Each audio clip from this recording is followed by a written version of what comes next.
വൈവിധ്യമാർന്ന വേനൽക്കാല വിളകൾ ഒരുക്കി എടത്തിരുത്തി വിത്തുൽപാദന കേന്ദ്രം.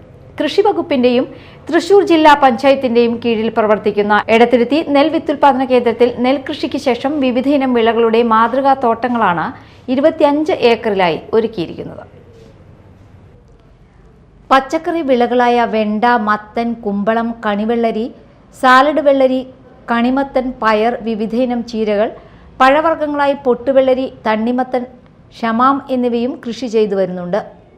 ജലദൗർലഭ്യം നേരിടുന്ന പാടങ്ങളിൽ അനുവർത്തിക്കാവുന്ന ചെറുധാന്യ കൃഷിയും ഇവിടെ സജീവമാണ്. റാഗി, തിന, ചാമ, മണിച്ചോളം, കമ്പ് എന്നീ ചെറുധാന്യങ്ങളോടൊപ്പം എള്ള് കൃഷിയും മുതിര, ഉഴുന്ന്, ചെറുപയർ, വളപ്പയർ, തൂവര എന്നിങ്ങനെ വിവിധങ്ങളായ പയർ വർഗ്ഗങ്ങളും ഇവിടെ കൃഷി ചെയ്യുന്നുണ്ട്. സീഡ് ഫാമിലെ മുൻ കൃഷി ഓഫീസറും വയനാട് ആത്മ ഡെപ്യൂട്ടി ഡയറക്ടറായി സ്ഥാനം കയറ്റം ലഭിച്ചുപോയ എസ് മിനിയുടെ നേതൃത്വത്തിലാണ് ഈ പരീക്ഷണ കൃഷി ആരംഭിച്ചത്. ഫാമിലെ ഉൽപ്പന്നങ്ങളെല്ലാം പൊതുജനങ്ങൾക്കും കർഷകർക്കും നേരിട്ട് വാങ്ങാവുന്ന സംവിധാനവും ഇവിടെ ഏർപ്പെടുത്തിയിട്ടുണ്ട്. ജ്യോതിയിനം നെൽവിത്ത്, ചെറുധാന്യങ്ങൾ, പയറുവർഗ്ഗങ്ങൾ, പച്ചക്കറികൾ, പൊട്ടുവെള്ളരി എന്നിവയുടെ വിത്തുകൾ എല്ലാം സർക്കാർ നിശ്ചയിച്ച നിരക്കിൽ ഇവിടെ നിന്നും ലഭിക്കുന്നതാണെന്ന് ഉദ്യോഗസ്ഥർ അറിയിച്ചു. നമസ്കാരം, എൻ്റെ പേര് പ്രതീക്ഷ. സ്റ്റേറ്റ് സീഡ് ഫാം എടത്തുരുത്തിയിലെ കൃഷി അസിസ്റ്റൻ്റായി ജോലി ചെയ്തു വരികയാണ്. കഴിഞ്ഞ നമ്മുടെ എടത്തുരുത്തി സ്റ്റേറ്റ് സീഡ് ഫാമിൻ്റെ മെയിനായിട്ടുള്ള നെൽകൃഷിയാണ് നമ്മൾ കൂടുതലായിട്ടും ചെയ്യുന്നത്. 25ഓളം ഏക്കറിലാണ് നമ്മൾ നെൽകൃഷി ചെയ്തു വരുന്നത്.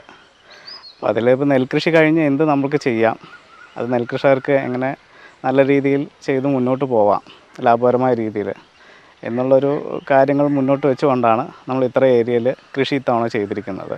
അപ്പോൾ ഇതിനകത്ത് നമ്മൾ മെയിനായിട്ട് തണ്ണിമത്തൻ, ഷമാം, പിന്നെ കണിവെള്ളരി, കണിമത്തൻ, പിന്നെ മത്തൻ, കുമ്പളം, ചീര, പിന്നെ എള്ള്, ചെറുപയർ, ഉഴുന്ന്, അതുപോലെ തന്നെ പയർ, പിന്നെ വളപ്പയറുകൾ, സണ്ണമ്പ് പോലുള്ള വിളകൾ, പിന്നെ ധാന്യവിളകളായിട്ടുള്ള കമ്പ്, തിന, ചാമ, റാഗി എന്നിങ്ങനെയാണ് നമ്മൾ മെയിനായിട്ട് ഇവിടെ ഇപ്പോൾ നിലവിൽ കൃഷി ചെയ്തുകൊണ്ടിരിക്കുന്നത്.